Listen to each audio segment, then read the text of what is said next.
દાહોદ જિલ્લામાં સ્થાનિક સ્વરાજની ચૂંટણીનું મતદાન શાંતિપૂર્ણ માહોલમાં પૂર્ણ ઉમેદવારોના ભાવિ ઈવીએમમાં કે દાહોદ જિલ્લાના ગોવિંદગુરુ લીંબડી તાલુકામાં સ્થાનિક સ્વરાજની ચૂંટણી માટેનું મતદાન આજે શાંતિપૂર્ણ અને ઉત્સાહભર્યા માહોલમાં સફળતાપૂર્વક પૂર્ણ થયું।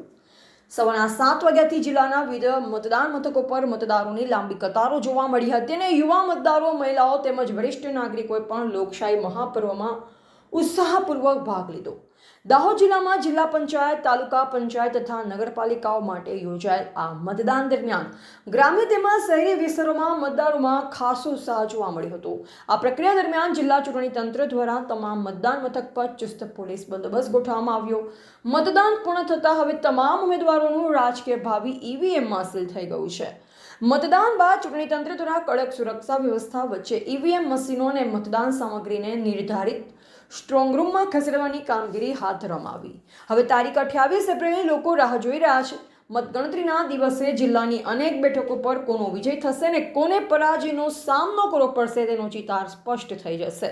સ્થાનિક સ્વરાજની આ ચૂંટણીના પરિણામો જિલ્લાના રાજકીય સમીકરણો માટે અત્યંત મહત્વપૂર્ણ માનવામાં આવી રહ્યા છે, જેને લઈ રાજકીય પક્ષમાં ભારે ઉત્સુકતા અને ચર્ચાનો માહોલ જોવા મળી રહ્યો છે।